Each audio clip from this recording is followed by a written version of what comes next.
ओम नमो भगवते वासुदेवाय। ओम नमो भगवते वासुदेवाय। ओम नमो भगवते वासुदेवाय। हरे कृष्णा। सभी भक्तों को सादर प्रणाम। श्रीमद् भागवतम महापुराण सत्रों की इन श्रृंखला में आज सत्र 471 471 में सभी भक्तों का स्वागत है। हम सभी यहाँ पर श्रीमद् भागवतम महापुराण को अंतर्राष्ट्रीय कृष्ण भावनामृत संघ के संस्थापक आचार्य कृष्ण कृपामूर्ति श्री श्रीमद् अभय चरणारविंद भक्ति वेदांत स्वामी श्रील प्रभुपाद की पुस्तक के माध्यम से श्रवण और पठन करने का प्रयास कर रहे हैं।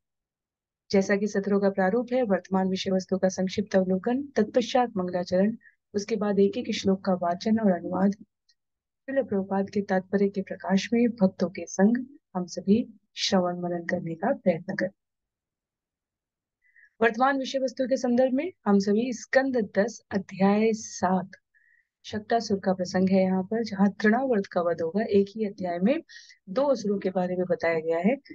पिछले सत्र में हम सभी ने छकड़े के रूप में आए हुए, जिसे पालना कह सकते हैं, जिस पर बहुत सारा ऊपर सामान रखा हो और मैया बच्चे को उसके ऊपर इस तरह पालना बना के सुला रखी हो, वैसे हमारे नंद गोपाल को, नवजात कृष्ण को मैया यशोदा ने कार्यक्रम के आयोजन के मध्य में नींद में निमग्न पाते हुए आराम से लिटा दिया था। पर अपने केवल और केवल दूध की मांग करते हुए स्वरूप में कृष्ण ने पैरों को उछालते हुए उस छकड़े को तोड़ डाला, अर्थात शक्तासुर का वध कर दिया। शक्तासुर के इस वध के, इस छकड़े के टूटने के, बर्तन भांडे के इधर उधर बिखर जाने की आवाज सुनकर जब सबका ध्यान कृष्ण की ओर गया, तो वहां उपस्थित बालकों ने बताया कि ये इतना मजबूत भारी छकड़ा केवल कृष्ण के पैरों के स्पर्श से टूट। तो नवजात शिशु भगवान श्री कृष्ण पूर्ण पुरुषोत्तम अपने इस स्वरूप में प्राणी मात्र को ये निर्देश दिखा रहे हैं, ये दृष्टिगोचर कर, ये अनुभव करा रहे हैं कि उन्हें किसी विशेष रूप की आवश्यकता नहीं है अपने शक्ति, ऐश्वर्य और सामर्थ्य के प्रदर्शन की। पूतना के वध के समय भी कृष्ण ने केवल स्तनपान करते हुए अपने स्वाभाविक स्वरूप में 12 मील तक लंबे शरीर वाली पूतना, सुखदेव गोस्वामी बताते हैं महाराज परीक्षित को कि जब पूतना का शरीर गिरा, मृत शरीर गिरा, तो 12 मील के चरागाह के वृक्ष उसके नीचे आ गए। उसको मारने के लिए भी भगवान को किसी विशेष प्रयत्न की आवश्यकता है। अध्ययन करेंगे आज के सत्र में स्कंद 10 अध्याय 7 श्लोक संख्या 18 से। पहले मंगलाचरण।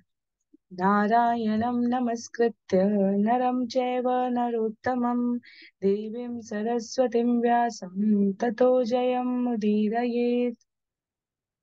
शृण्वतां स्वकथा कृष्ण पुण्यश्रवणकीर्तन यद्यन्तस्थो यभद्राणि विदुनोति सुयत्स्यताम्। नष्टप्रायेषु भद्रेषु नित्यं भागवत सेवया भगवत्युत्तमश्लोके भक्तिर्भवति नैष्टिकी। ॐ अज्ञानतिमिरान्धस्य ज्ञानाञ्जनशलाकया चक्षुन्मीलितं येन तस्मै श्रीगुरुवे नमः। मूकं करोति वाचालं पङ्गुं लङ्घयते गिरिं यत्कृपातमहं वन्दे परमानन्दमाधवम्।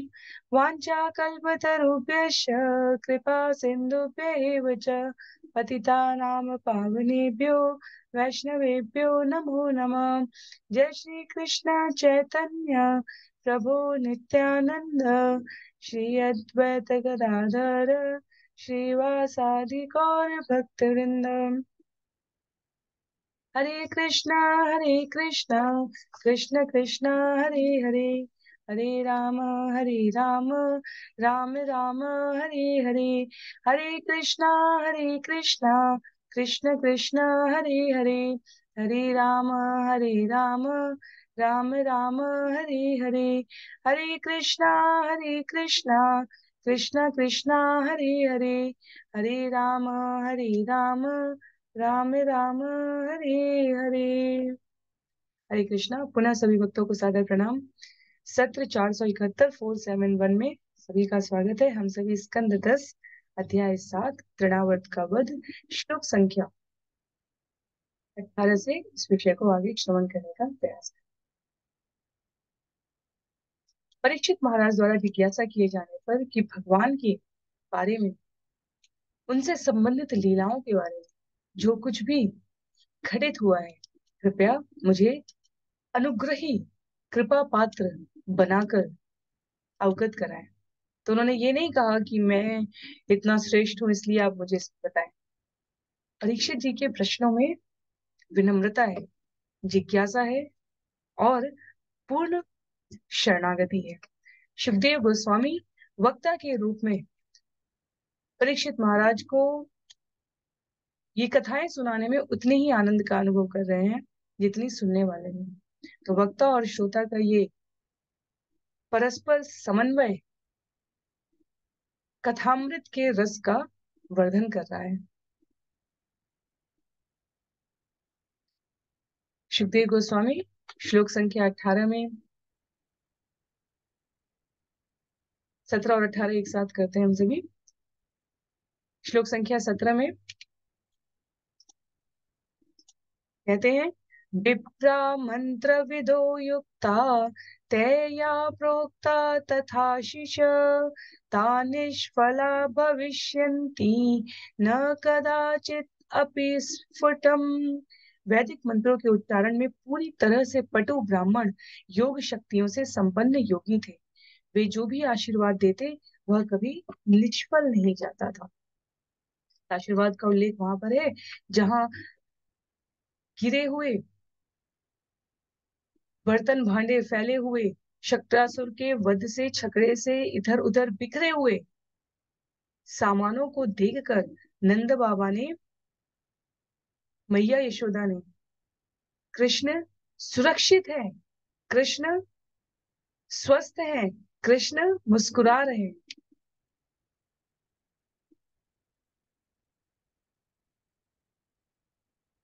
ये सुनिश्चित करने के पश्चात ब्राह्मण जनों को आमंत्रित किया है। उनके द्वारा यजुर्वेद के पवित्र स्रोतों से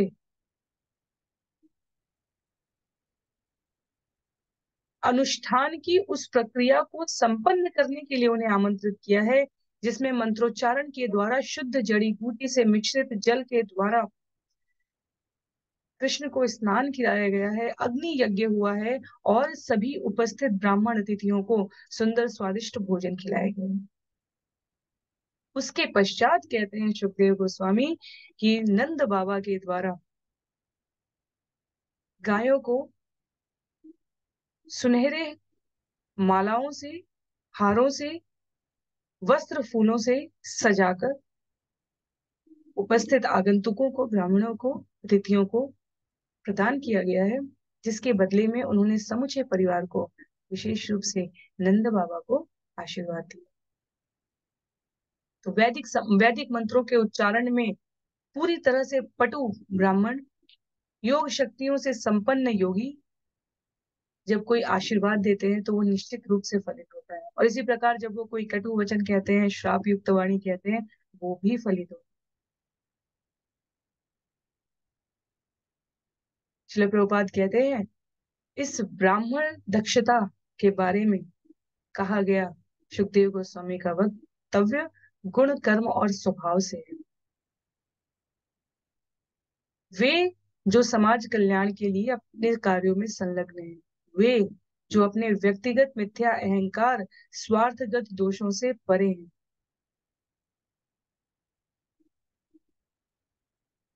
गुण, कर्म और स्वभाव के द्वारा संस्तुत ब्राह्मण जब विष्णु को प्रसन्न करने के लिए यज्ञ करते हैं, तब वे यजमान का और स्वयं का, दोनों का कल्याण सुनिश्चित। कलयुग के लिए श्वेताश्वतर उपनिषद, बृहद नारदीय पुराण, पद्म पुराण, स्वयं श्रीमद् भागवतम, इन सभी स्थानों पर एक मत में हरिनाम यज्ञ की संस्तुति की। कलयुग में हम सभी को विदित है, हम सबका अनुभव है इसे हम किसी चुनौती के रूप में न लें कि नहीं हम बहुत बड़ा यज्ञ करा सकते हैं। शास्त्रों में वर्णित राजाओं महाराजाओं के यज्ञ के सामने उस शुचिता युक्त वातावरण की पर्याप्त आपूर्ति ही संभव नहीं है, संसाधनों का समुचित प्रयोग तो बहुत दूर की बात है। इसलिए हरिनाम यज्ञ साधारण यज्ञ नहीं है। हरिनाम यज्ञ में हमारे समर्पण की पूरी परीक्षा होती है। हम अपनी ऊर्जा का, शक्ति का, समय का कितना सदुपयोग करते हैं भगवान के नाम को स्मरण करने में, उनकी लीला को पठन करने में, वाचन करने में, उनके द्वारा प्रदत्त कार्यों में संलग्न होने में। कलयुग के लिए हरिनाम यज्ञ पूर्ण रूप से स्वीकृत और संस्तुत है। नंद बाबा द्वारा इस प्रकार के आयोजन के पश्चात एक दिन की कथा का उल्लेख करते हुए सुखदेव गोस्वामी कह रहे हैं, एकदा आरोहम आरूढ़ लालयन्ती सुतं सती गरिमाणं शिशोर्वोढुं न सेहे गिरिकूटवत्। एक दिन कृष्ण के आविर्भाव के 1 वर्ष बाद माता यशोदा अपने पुत्र को अपनी गोद में दुलार रही थी। तभी सहसा उन्हें वह बालक पर्वत की चोटी से भी भारी लगने लगा, जिससे वे उसका भार सहन नहीं कर पाई।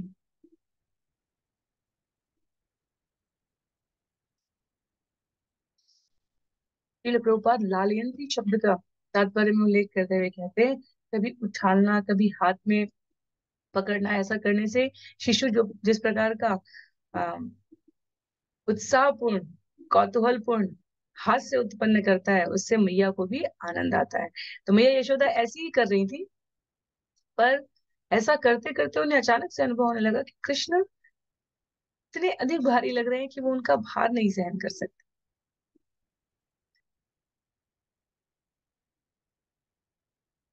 कहते हैं श्रील प्रभुपाद, हमें स्मरण रखना चाहिए कि वास्तव में वो दिन कृष्ण के द्वारा तृणावर्त के उद्धार का दिन था। तृणावर्त कृष्ण को उड़ा के बहुत दूर ऊपर आकाश में ले जाने वाला था।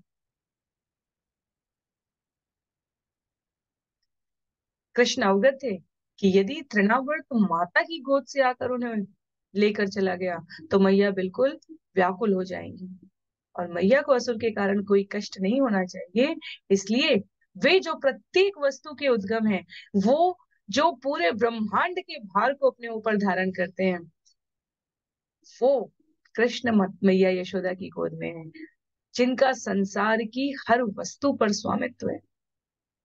तो थोड़ा तो उस गुरुत्व का, उस प्रभुत्व का अंश के भी अंशांश मात्र अनुभव कराते हुए मैया को जब कन्हैया भारी लगने लगे, तो मैया को उन्हें गोद से नीचे रखना पड़ा। और कहते हैं आचार्य, इस नीचे रखने के अवसर में तृणावर्त उनको लेकर जाएगा मैया की अनुपस्थिति में, तो कम से कम मैया को ये शोभ तो नहीं होगा, ये विरह तो नहीं होगा कि मेरी गोद से ले गया, मैं अपने कान्हा को संभाल नहीं पाई। तो इस प्रकार कृष्ण कुछ समय तक मैया की गोद में खेले। उसके बाद उन्होंने मैया को प्रेरणा दी, मैया ने उन्हें नीचे रख दिया और वे अपने कार्यों में लग गई। इसका तात्विक उल्लेख करते हुए सुखदेव गोस्वामी अगले श्लोक में कह रहे हैं, भूमो निधाय तम गोपी विस्मिता भार पीड़िता महापुरुषम आदत्यो जगतामास कर्मसु। बालक को संपूर्ण ब्रह्मांड के बराबर भारी अनुभव करते हुए, अतएव यह सोचते हुए कि बालक को कोई दूसरा भूत प्रेत या असुर सता रहा है, चकित माता यशोदा ने बालक को जमीन पर रख दिया और नारायण का चिंतन करने लगी। उत्पात की आशंका से उन्होंने इस भारीपन के शमन हेतु पुनः ब्राह्मणों को बुला भेजा और फिर घर के कामकाज में लग गई। उनके पास नारायण के चरण कमलों को स्मरण करने के अतिरिक्त कोई अन्य विकल्प न था, क्योंकि वे यह नहीं समझ पाई कि कृष्ण ही हर वस्तु के मूल स्रोत हैं। मैया कैसे समझेंगी? मैया वात्सल्य रस से ओतप्रोत है। सभी वस्तुओं में सबसे भारी गुरुत्व को धारण करने वाले भगवान मैया की गोदी में वात्सल्य का अनुभव करने आए हैं। तो योग माया की योजना के अनुसार कृष्ण की माता के रूप में उनके साथ जो व्यवहार होना चाहिए, उस समय वो वही व्यवहार हो रहा था। और मैया अपने स्वाभाविक वात्सल्य से कृष्ण सुरक्षित रहे, इसके लिए कोई अन्य असुर आक्रमण न कर रहा हो, अप्रत्यक्ष रूप से कोई कृष्ण को सता ना रहा हो, ये सब सुनिश्चित करने के लिए, कृष्ण की सुरक्षा के लिए भगवान नारायण की शरण लेकर इस दशा के शमन हेतु ब्राह्मणों को बुलावा भेज रही थी। लोक संख्या 20 में दैत्यो नामना तृणावर्त कंस भृत्य प्रणोदित चक्रवात स्वरूपेण जहारासीनमर्भकम। जब बालक जमीन पर बैठा हुआ था तो तृणावर्त नामक असुर, जो कंस का दास था, वहां पर कंस के बहकाने पर बवंडर के रूप में आया और बड़ी आसानी से बालक को अपने साथ उड़ाकर आकाश में ले गया। तो पहले पूतना, फिर शक्तासुर और अब कंस के द्वारा तृणावर्त भेजा गया है। कृष्ण की अचिंत्य शक्ति का प्रदर्शन है ये कि जब तृणावर्त आया तो भगवान तिनके से भी अधिक हल्के हो गए। तृण अर्थात तिनका, आवर्त घूर्णन के द्वारा, तृणावर्त इस प्रकार घूर्णन करते हुए आया है और सारे तिनके वस्तुओं को ऐसे उठाते हुए इधर उधर फेंकते हुए ले जा रहा है। उसमें भगवान, लिखते हैं श्रील प्रभुपाद, तिनके से भी अधिक हल्के हो गए ताकि उन्हें उड़ा कर ले जाया जा सके। ये उनका आनंद चिन्मय रस था। जो भार मैया के लिए असह्य हो रहा था, वो अचानक से कहीं अदृश्य हो गया। श्लोक संख्या 21 में गोकुलम सर्वम आवृण्वन् मुष्णन् चक्षुंषि रेणुभिः ईरयन् सुमहाघोर शब्देन प्रदिशो दिश। उस असुर ने प्रबल बवंडर के रूप में सारे गोकुल प्रदेश को धूल के कणों से ढकते हुए सभी लोगों की दृष्टि ढक ली, सभी लोगों की दृष्टि ढक ही ली और भयावनी आवाज करता हुआ सारी दिशाओं को कपाने लगा। इतना भयंकर बवंडर था कि पूरा गोकुल प्रदेश धूल बड़े अंधर से ढक गया है और निकट की भी वस्तु दिखना असंभव हो गई। तो वास्तव में तृणावर्त जिस अज्ञानता का सूचक है, जब हमारे जीवन में अज्ञान रहेगा तो आसपास कितना भी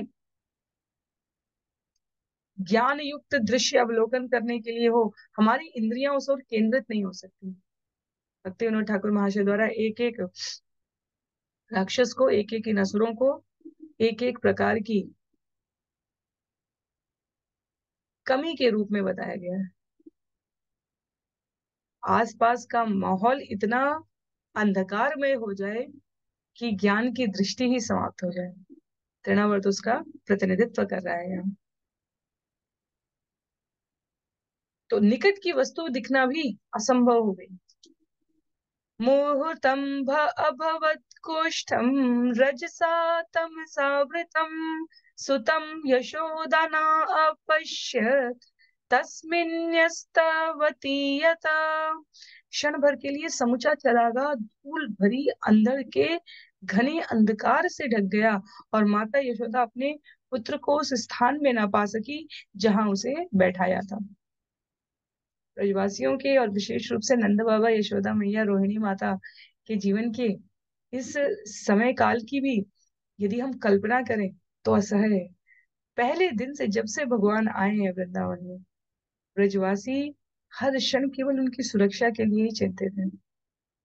इसलिए भगवान धराधाम पर मनुष्य रूप में आना चाहते हैं। वैकुंठ स्वरूप में पूर्ण पुरुषोत्तम परमात्मा के रूप में तो वो सभी की रक्षा कर रहे हैं, पर उस स्नेह का, उस स्वार्थ रहित संबंध का भगवान भी अनुभव करने के लिए धराधाम पे आते, इस निश्चल प्रेम को अनुभूत करने के लिए। भैया ने जहां बैठाया था चरागाह में, वहां कृष्ण नहीं मिले। घने अंधकार से, धूल भरे अंधर से ढके हुए समूचे चरागाह में मैया ने ढूंढ डाला, पर उन्हें कृष्ण ना दिखे। श्लोक संख्या 23 में कहते हैं नापश्यत् कश्चनात्मानं परं चापि विमोहित तृणावर्तनशिष्टाभिः शर्कराभिः उपद्रुत। तृणावर्त द्वारा फेंके गए बालू के कणों के कारण लोग न तो स्वयं को देख सकते थे, न अन्य किसी को, और अन्य किसी को न देखने की इस प्रक्रिया में इस तरह वे मोहित तथा विचलित थे। अज्ञानता जब जीवन में होती है तो हम प्रायः चारों तरफ सिर्फ समस्याएं ही देख पाते हैं, ज्ञान का एक कण भी हमें दृश्यमान नहीं होता। इस आकुल व्याकुल स्थिति का वर्णन करते हुए सुखदेव गोस्वामी आगे बता रहे हैं, इति खरपवन चक्रपांशुवर्षे सुत पदवीमबला विलक्ष्य माता अति करुणाम् अनुस्मरन्त्यशोचद भुवि पतिता मृतवत्सका यथा गो। प्रबल भवंडर से उठे अंधर के कारण माता यशोदा न तो अपने पुत्र का कोई पता लगा सकी, न ही कोई कारण समझ सकी। वे जमीन पर इस तरह गिर पड़ी मानो किसी गाय ने अपना बछड़ा खो दिया हो। वे अत्यंत करुणा भाव से विलाप करने लगी।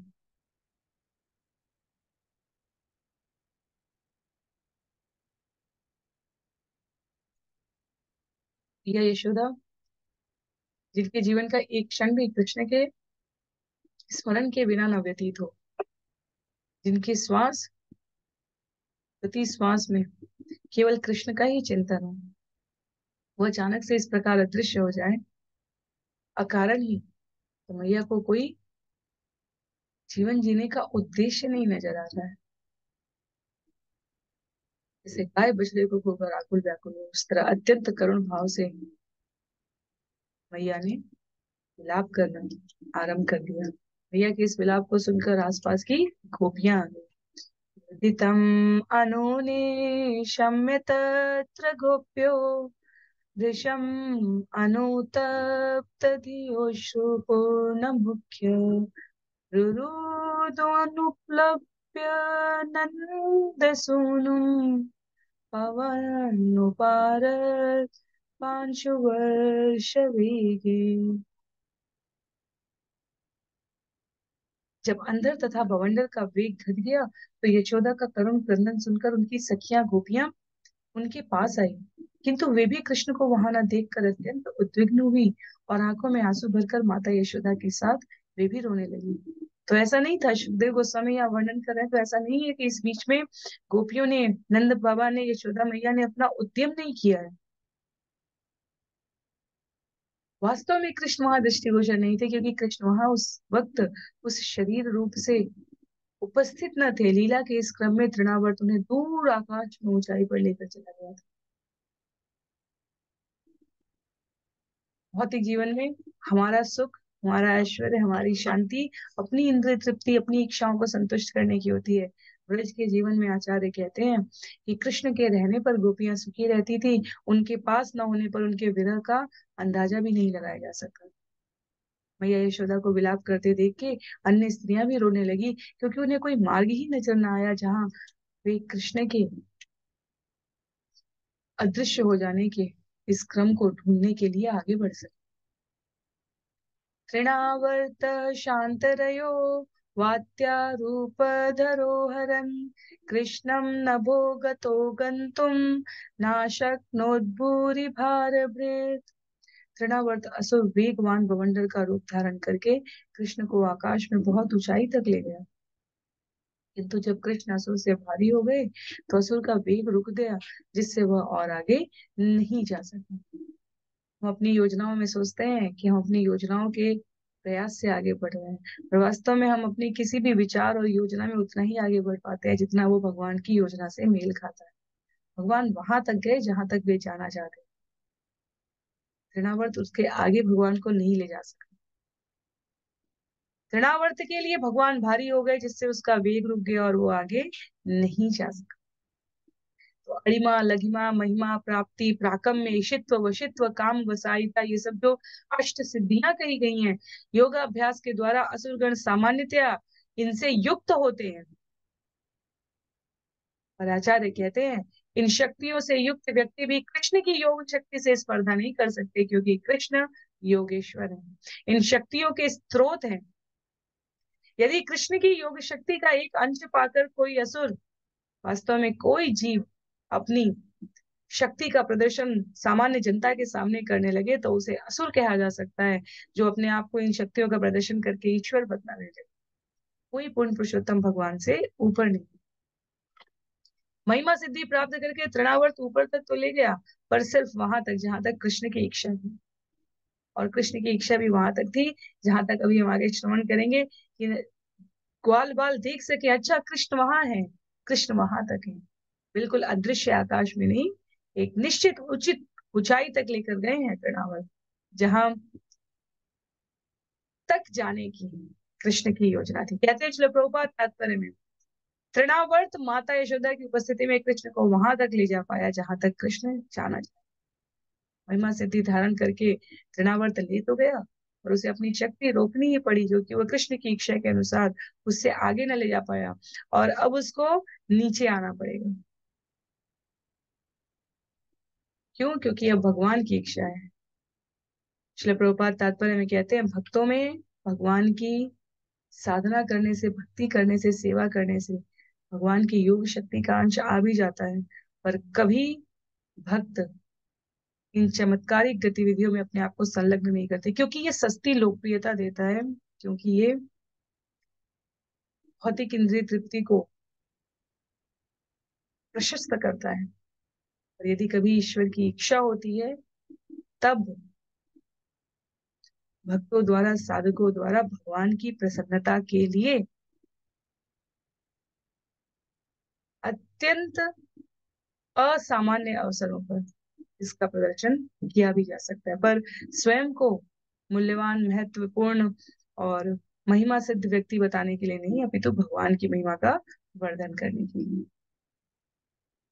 श्लोक संख्या 22 में कहते हैं, क्षमा कीजिए, श्लोक संख्या 27 में कहते हैं, तमस्मानम मन्यमान आत्मनो गुरुमत्तया गले गृहीत उत्सृष्टुम नाशक्नोत अद्भुतर्भकम। कृष्ण के भार के कारण तृणावर्त उन्हें विशाल पर्वत या लोह का पिंड मान रहा था, किंतु कृष्ण ने असुर की गर्दन पकड़ रखी थी, इसलिए वह उन्हें फेंक नहीं पा रहा था। इसलिए उसने सोचा कि यह बालक अद्भुत है, जिसके कारण मैं न तो उसे ले जा सकता हूँ, न ही इस भार को दूर फेंक सकता हूँ। एक समय के पश्चात असुर को अनुभव हो गया कि ये मैं नहीं था जो उन्हें लेकर जा रहा था, ये वो थे जो वहां तक जाना चाहते थे। पर अब कृष्ण के द्वारा तृणावर्त की शरीर पर सवारी करने के इस क्रम में, जहां उन्हें आकाश में कुछ देर तक आनंद आया है, जहां तृणावर्त सोच रहा था कि वो उन्हें मारने ले जा रहा था, और कृष्ण अपने आनंद, सच्चिद आनंद स्वरूप में स्थित है, हर कार्य वो अपनी प्रसन्नता के लिए कर रहे हैं, वहां जब कृष्ण एक निश्चित दूरी के बाद नहीं जाना चाहते, तो असुर उन्हें ले नहीं जा सकता। अपने आनंद चिन्ह में रस विग्रह कृष्ण को मारने का उसका प्रयास असफल होने वाला है। कृष्ण यहाँ तक की लीला में सुखद आनंद ले रहे हैं, और अब उसका भार कृष्ण का भार इतना ज्यादा हो गया है कि उस भार से तृणावर्त ना तो ऊपर जा पा रहे हैं, ना वहां स्थिर रह पा रहे हैं। तो क्या हुआ? स्वभावतः वो नीचे की ओर गिरने लगे। अपने को बचाने के लिए कृष्ण को अपने से गले से छुड़ाकर नीचे पटकने का प्रयास करते हैं तृणावर्त, पर वो इसमें असफल है, क्योंकि कृष्ण उन्हें बड़ी मजबूती से पकड़े हुए हैं। तृणावर्त की योग शक्ति की वास्तव में वो अंतिम घड़ी थी, जहां वो कृष्ण की योजना से मृत्यु के मुख में जा। गल ग्रहण निश्चेष्टो दैत्यो निर्गत लोचन अव्यक्त रावुन्यपतत सह बालो व्यसुर्वजे।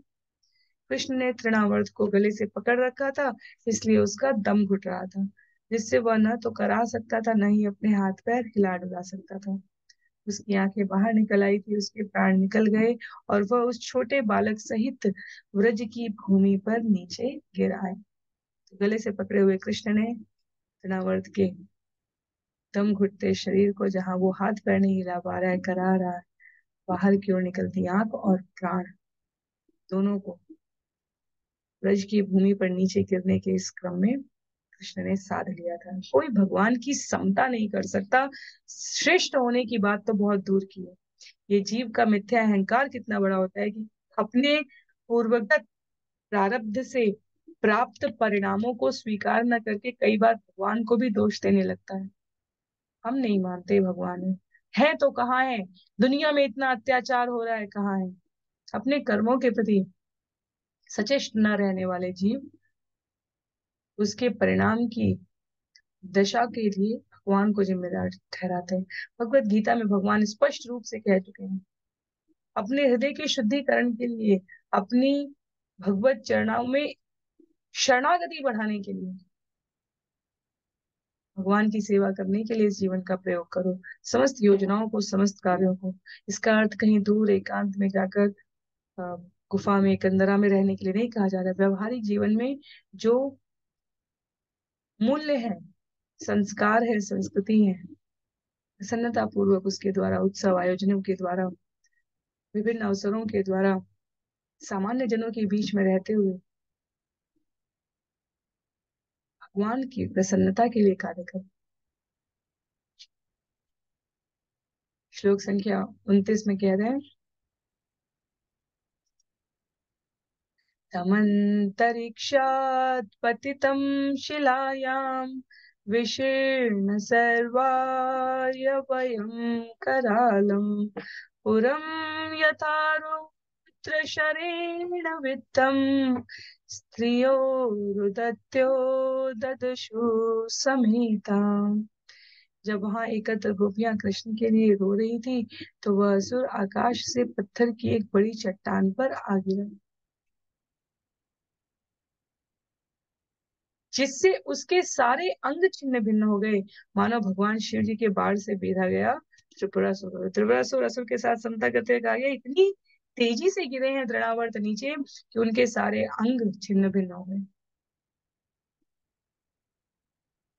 और ग्वाल बालों की क्या दशा थी, गोपियां क्या कर रही थी, ये तो भगवान के विरह में शोकाकुल थी।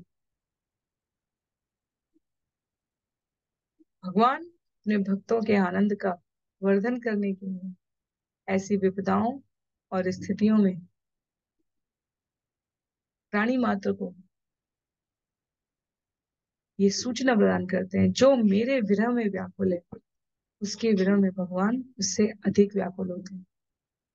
गोपियों के विरह का यहाँ उल्लेख करते हुए आगे श्लोक संख्या 30 में कहते हैं, राधाय मात्रे प्रतिहत्य विस्मिता कृष्णं च तस्योऽसिलं वमानम् तं स्वस्तिमन्तं पुरुषादनीतं विहाय सामृत्युमुखात् प्रमुक्तम् यश्च गोपा किल नन्दमुख्या लब्ध्वा पुनः प्रापुरतीव मोदम्।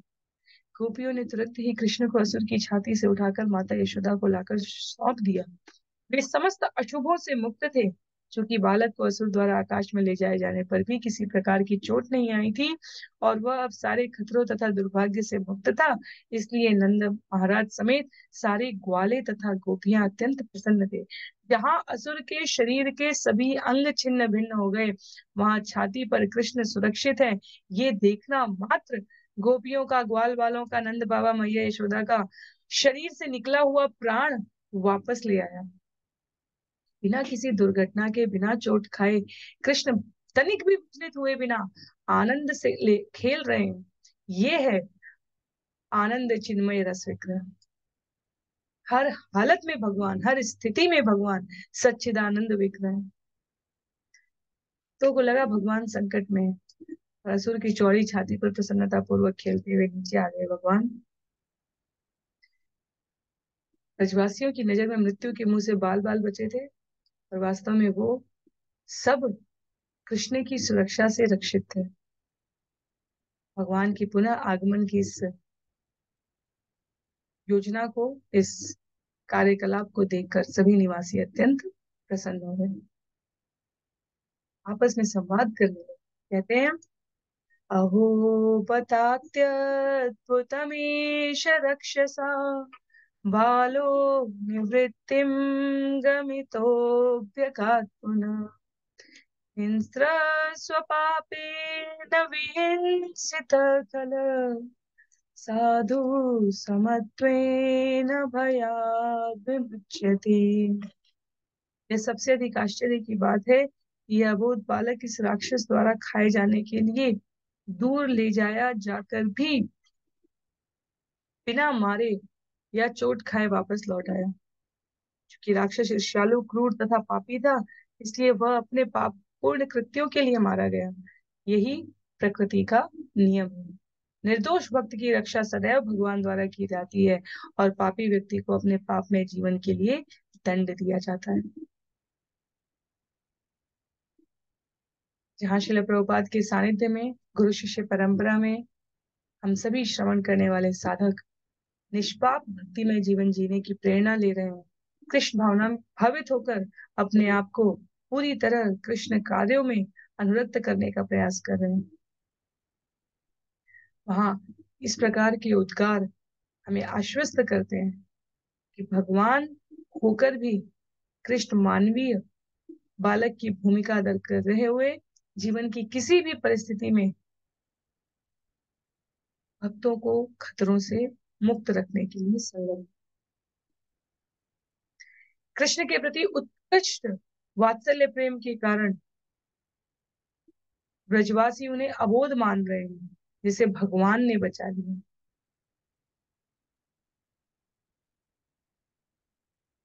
और आचार्य उदाहरण देते हैं, प्रहलाद महाराज, भीष्म पितामह, ध्रुव, अजामिल, इन सबकी रक्षा करने वाले भगवान, इन सबको प्राप्त होने वाले भगवान यहाँ नंद बाबा मैया यशोदा को उनके वात्सल्य की उच्चतम अवस्था में प्राप्त हो रहे हैं। हमें अपने लिए जो सीखने योग्य बिंदु है वो स्मरण रखना चाहिए कि कृष्ण भावना भावित होकर हम पूरी तरह से कृष्ण की इच्छा पर आश्रित रहकर सच्चिदानंद स्वरूप को पहचान कर इस मनुष्य जीवन के श्रेष्ठतम लक्ष्य को प्राप्त करने के लिए प्रयत्नशील हैं। श्लोक संख्या 32 में, किम न तपश्चेन मदोक्षजार्चनम् पूर्तेष्ट दत्तम उत भूत सौहृदम् यत्सम्परेत पुनरेव बालको दृष्ट्या स्वबन्धुन् प्रणयन्नुपस्थितः।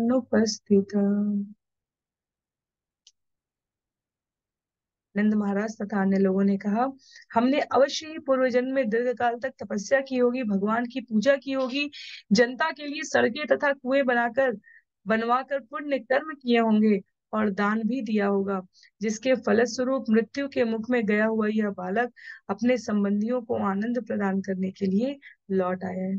तो जहाँ सात्विकता होती है, जहाँ आस्तिकता होती है, जहाँ भगवत कृपा की अनुभूति के प्रति कृतज्ञता होती है, वहां हमने सामान्यतया देखा होगा कि जीवन में कुछ अशुभ होते होते यदि बच जाए तो जीव अपने सामर्थ्य को, अपने ऐश्वर्य को, अपनी प्रभुता को, अपनी शक्ति को महत्व नहीं देता। कहता है भगवान की महती कृपा है, किसी सुकृत का फल दे दिया, अपनी अहेतुकी की कृपा कर दी है हमारे जीवन में। नंद बाबा यहाँ उन्हीं भावों को व्यक्त कर रहे हैं। वैदिक सभ्यता के अनुसार शास्त्रों में कर्मियों और ज्ञानियों के लिए जिन प्रकार के आदेश दिए गए हैं, जनता के लाभ के लिए कार्य करने के लिए बताया गया। भौतिक जीवन के सुख को इसलिए वर्धित करने का प्रयत्न करें ताकि आध्यात्मिक यात्रा और अधिक मंगलकारी हो सके। तो सड़कें बनवाना, जल के लिए कुएं खुदवाना, चारों ओर वृक्ष लगवाना, जिससे लोग छाया में चल सकें। ये सब वास्तव में शास्त्रों के वर्णित आदेश हैं, जिससे जीव अपने आप को, इस जीवन को अन्यों के लिए भी लाभदायक बना सकता है। कहते हैं नंद बाबा, आज बालक इतने बड़े विघ्न के पश्चात, इतने बड़े असुर के बाद भी इतनी शांति से सुरक्षित तरीके से लौट आया है। ये हमारे ऊपर भगवान का जो अनुग्रह है वो वंदनीय, अतुलनीय है। श्लोक संख्या 33 में, दृष्ट्वाद्भुतानि बहुशो नंद गोपो बृहद्वने वसुदेव वचो भूयो मानयामास विस्मित। बृहद वन में इन सारी घटनाओं को देखकर नंद महाराज अत्यधिक अधिकाधिक आश्चर्यचकित हुए और उन्हें वसुदेव के वे स्मरण शब्द स्मरण हो आए जो उन्होंने मथुरा में कहे थे। हमने पिछले अध्याय में श्रवण किया था, जब नंद बाबा अन्य ग्वाल बालों के साथ कंस को कर देकर लौट रहे थे तो उन्होंने वसुदेव से भेंट की थी। वसुदेव ने और नंद ने परस्पर संबंधियों की, मित्रों की, स्वयं की कुशल क्षेम पूछने के पश्चात जब प्रस्थान किया है तो वसुदेव ने वहां पर उन्हें सतर्क किया है कि आप विलंब ना करें, आप शीघ्रता से ब्रजमंडल में प्रवेश करें, क्योंकि वहां कुछ उत्पात होने वाला है, ऐसी मुझे आशंका। तो हफ्तों महीनों के भीतर इस प्रकार तीसरे असुर का मारा जाना नंद बाबा को वसुदेव के उन वचनों का ही स्मरण करा रहा है। श्लोक संख्या 34 में कहते हैं,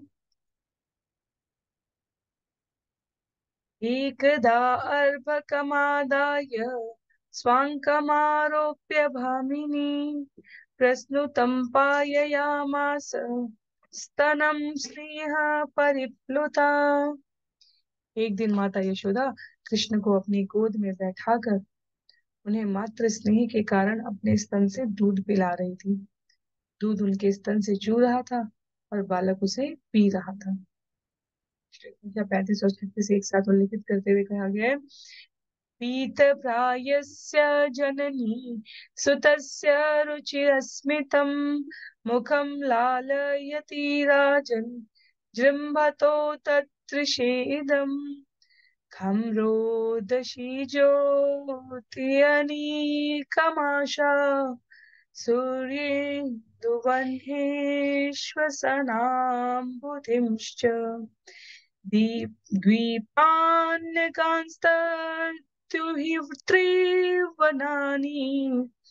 भूतानि यानि स्थिरजंगमानि। हे राजा परीक्षित, जब बालक कृष्ण अपनी माता का दूध पीना लगभग बंद कर चुके थे और माता यशोदा उनके सुंदर कांतिमान हंसते मुख को छू रही थी और निहार रही थी, तो बालक ने जमाई ली और माता यशोदा ने देखा कि उनके मुंह में पूरा आकाश, उच्चलोक तथा पृथ्वी, सभी दिशाओं के तारे, सूर्य, चंद्रमा, अग्नि, वायु, समुद्र, द्वीप, पर्वत, नदी, जंगल तथा अचर अचर सभी प्रकार के जीव समाये हुए हैं। ये जो कथा का तीसरा स्वरूप हमें इस अध्याय में देखने को मिल रहा है, शक्टासुर और तृणावर्त के बाद, वो दूध पिलाने के बाद जमाई लेते हुए कन्हैया के मुख में पूरा आकाश, लोक, तारे, चंद्र, पर्वत, नदी, जंगल, समुद्र, वायु सब कुछ दर्शन में। वास्तव में अपने नन्हे रूप में ही कृष्ण ने माता को विराट रूप का दर्शन दिया, माता को आनंद देने के लिए, क्योंकि वो बालक को गोद में लिए हुए हैं, तो योग माया के प्रभाव से इस सृष्टि की विशेषता का अवलोकन कराने के लिए कृष्ण ने उन्हें मुख में विराट स्वरूप का इस प्रकार दर्शन दिया। श्लोक संख्या 37 में, सावीक्ष्य विश्वं सहसा राजन् संजात वेपतु सम्मिल्य मृगशावाक्षी नेत्रे आसीतु विस्मिता। सावीक्ष्य विश्वं सहसा राजन् संजात वेपतु सम्मिल्य मृगशावाक्षी नेत्रे आसीत् सुविस्मिता। जब यशोदा माता ने अपने पुत्र के मुखारविंद में संपूर्ण ब्रह्मांड को देखा तो उनका हृदय धक धक करने लगा तथा आश्चर्यचकित होकर वे अपने अधीर नेत्र बंद करना चाह रही थी। शुद्ध प्रेम है माता का। ऐसे अद्भुत बालक को देखकर माता ने सोचा बालक को कोई रोग हो गया है। जिस स्वरूप की, जिस आश्चर्य की प्रशंसा करते हुए महापुरुषों के, विद्वत जनों के, आचार्यों के शब्द नहीं रुकते हैं, वो स्वरूप देखकर मैया अपना आंख बंद कर लेना चाहती। उन्हें कोई खतरा लगने लगा। वो मृगी के बच्चे के समान अधीर नेत्रों से कृष्ण के मंगल के लिए कुछ सोचने लगी। वास्तव में ये ब्रह्मांड के दर्शन कराने की कथा मिट्टी खाने की कथा के साथ भी संबंध है। तो आज समय की व्यस्तता का ध्यान रखते हुए हम लोग कल के सत्र में इसे श्रवण करेंगे कि इनका आपस में संबंध क्या है। सुखदेव गोस्वामी यहाँ पर कहते हैं कि दूध पिलाकर गोदी में लिटाए हुए कृष्ण के सुंदर मुखमंडल का दर्शन करती हुई मैया ने जैसे ही जम्हाई लेने के लिए उनका खोला गया मुंह देखा, कृष्ण का मुंह देखा, तो उन्हें इन सब चंद्र, सूर्य, लोक, पर्वत, जंगल, नदी, तारे, इन सब के दर्शन हो गए। श्रीमद् भागवतम के 10वें स्कंद के अंतर्गत तृणावर्त के वध नामक 7वें अध्याय के भक्ति वेदांत तात्पर्य यहाँ पर पूर्ण हो रहे हैं।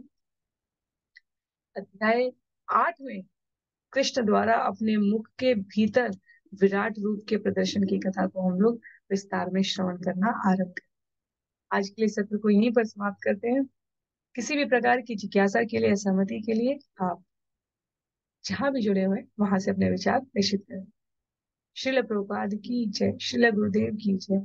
अनंत कोटि वैष्णव वृंद की जय। श्रीमद् भागवतम महापुराण की जय। हरे कृष्ण।